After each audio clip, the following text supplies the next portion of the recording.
fact, Yahya Solmaz is quite knowledgeable about the practices, and also he prepares the fatwas in this regard. So I believe we will benefit a lot from his speech. The floor is yours.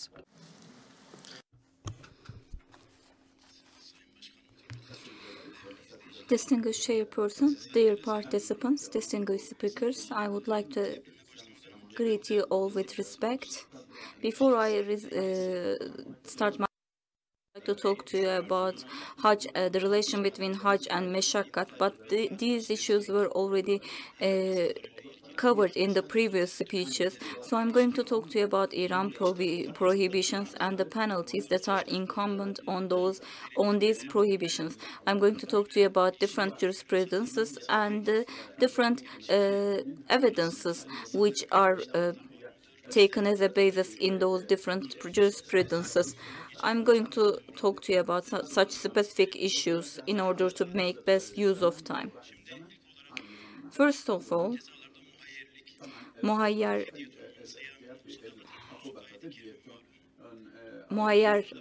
concept in the punishments is the topic that I'm going to talk to you about. So muhayyerlik, is it valid all the time? What kind of opinion do we have in this topic? First of all, if an ihram prohibition is breached because of a pretext, because of an excuse, then muhayyer concept is applicable in that case. But if there is no excuse, then what happens? According to Hanefi scholars, if a person cuts his hair or her hair without 1/4 of his hair, without any excuse, then they have to sacrifice an animal. But Maliki and Shafi and Hanbali scholars say that with or without an excuse, if you breach such a prohibition, you have to give sadaqah to 6 poor people, or you have to fast for 3 days. But when they are coming up with such an opinion, what kind of evidence do they take as the basis? When I have made a research about the sources, I have seen an ayat and a hadith. It says in the verse, look at the verse 196 of the Baqarah. It says that if you are a sick person, or if you have a sickness about your head, you may feel the need to shave your hair, or maybe there may be some disease or some wound on your head. You may have to cover your head. In such a case, you may fast, or you may give sadaqah, or you may sacrifice an animal. There is also an hadith, actually, which was mentioned by the previous speaker. Our Prophet, peace be upon him, says that he sees Ujre and he asks, do you feel do the lice on your in your hair actually cause you suffering? And when he says yes, okay, then you can shave your hair and you can sacrifice a sheep, or you can fast for 3 days, or you can give sadaqah to 6 poor people. According to Hanefi scholars, both in the verse and in the hadith, it a person who is sick. So, but the other mazhab says that in these examples, in these verses, and in this hadith, the punishment is actually based on such circumstances, on these nuts. So, what are we going to do with the other qaida, with these cases? These cases are actually showing us an example where there is a person who has a sickness in his head. Then there is a solution proposed by the Prophet Muhammad, and they say that this is a specific example, and we don't know any other example which is showing us the similar circumstances. That's why muayyarlik should go on. Today, the Supreme Council of Religious Affairs says that they can benefit from this on appropriation or on approval judgment. When it comes to the time limitation, there is no nas about this. There is no nas says that you should cover this percent of your body, etc. So this is an actually ijtihadi concept. But for the Shafi and Hanbali, even if you give wear this even for 1 minute, you have to be punished for this, and they say that the time that you breach a judgment is not having any impact on the punishment. But Ihram prohibitions have an objective. What is it? Some benefits that you can enjoy under normal conditions cannot be used by you if you are in Ihram.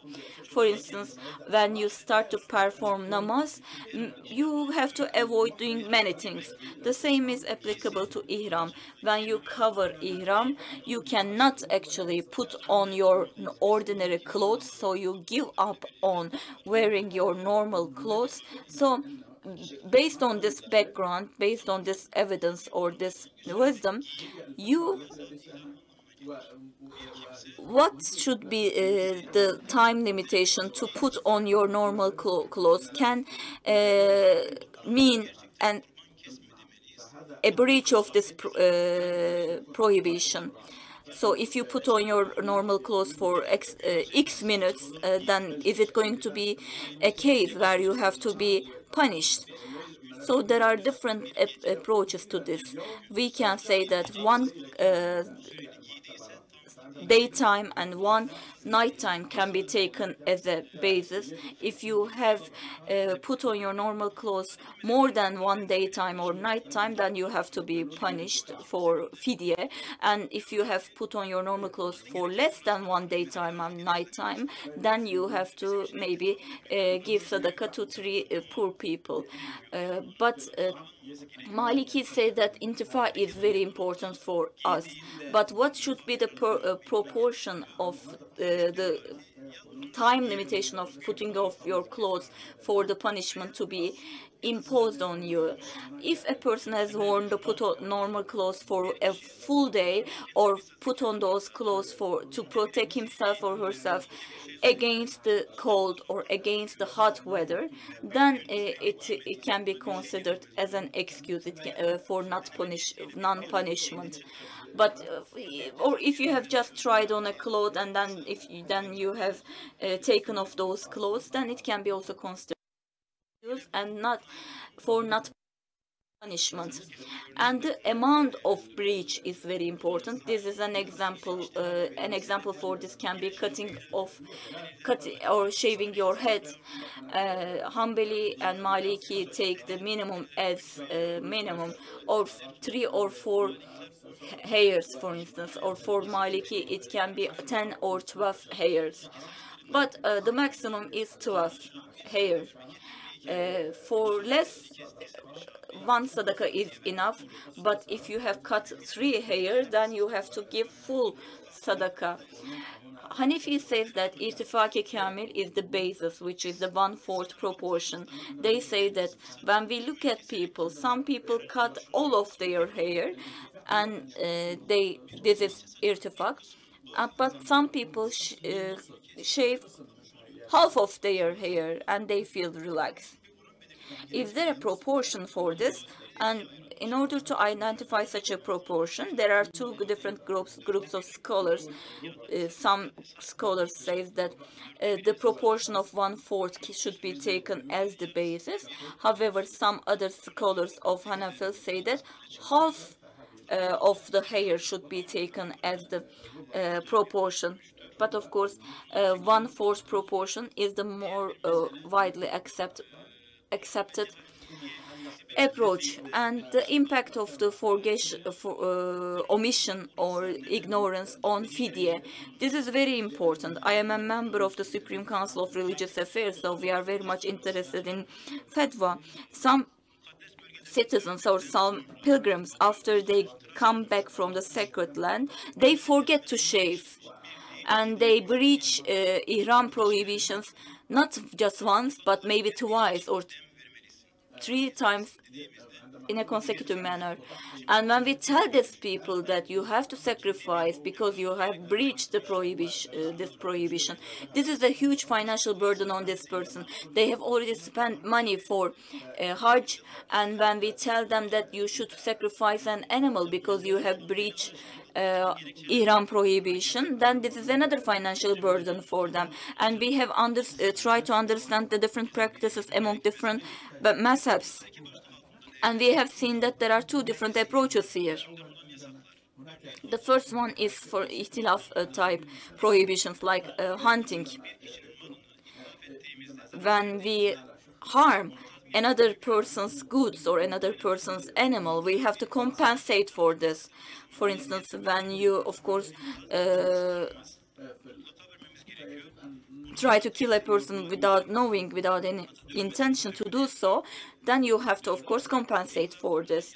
And 4 of the scholar groups say that in ihtilaf type prohibitions, you have to suffer a punishment, although you may be doing this without knowing it, or you may be doing this without any intention to do this. Actually, Ihram prohibition is a sin, so you commit this sin either willingly or unwillingly. But if you have an excuse, if you don't know that this is a sin, if you just forgotten about this, then it is not a sin, but you have to suffer a punishment. Like shaving and clipping your nails is very much popular. Say that punishment is necessary even if you do it without knowing it that it's a prohibition. Or putting on clothes and wearing a perfume are also other controversial topics. When it comes to putting on clothes and wearing a perfume, we can say that Hanefi and Maliki says that ignorance or omission is not an excuse, but Shafi and Hanbali say that ignorance and omission are excuses, so there is no wabal and there is no punishment.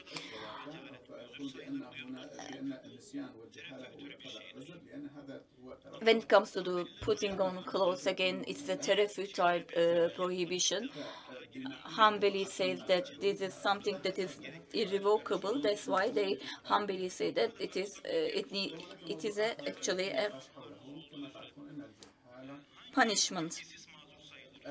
So, what kind of ignorance can be forgiven? First of all, we can talk about a type of group of people who have just converted to Islam.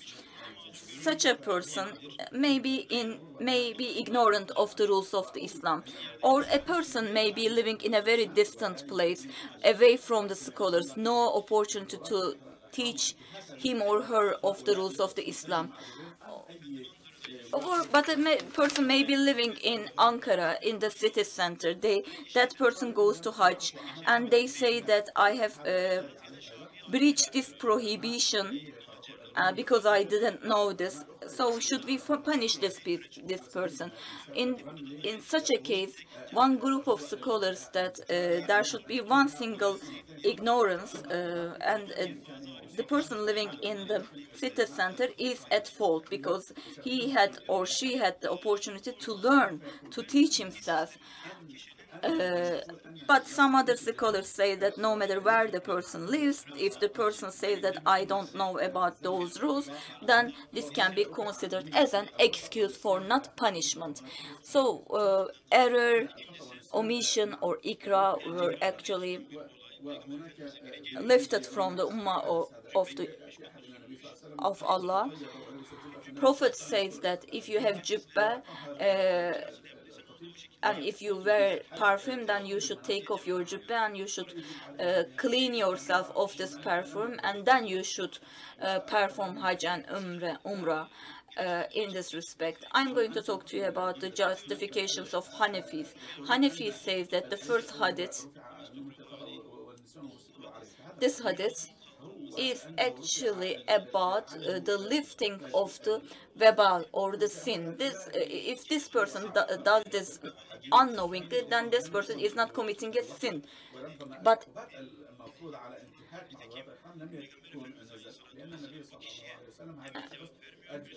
Prophet Muhammad is actually not replying this person all of a sudden after a revelation is going to the Prophet Muhammad. Then the Prophet actually gives a reply to this person who asked this question. But Ihram prohibitions are already explained by the Prophet Muhammad when they were on Arafat. So we think that these Ihram prohibitions were already known by this person who was wearing a jubbah and wearing a perfume when they went to Hajj, and Prophet Muhammad warned this person. So excuses like diseases are making the prohibition of Ihram legitimate, but it is still requiring punishment. And secondly, when there is no mazeret, there is no excuse, whether or not there is muayyar, it is actually optional. And when it comes to there is no clear nas about the amount or the time limitation, that this is actually very much applicable to the case law, to your own preferences.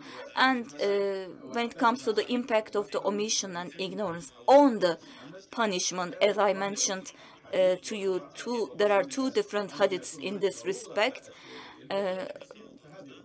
The competence of the people should be taken into account.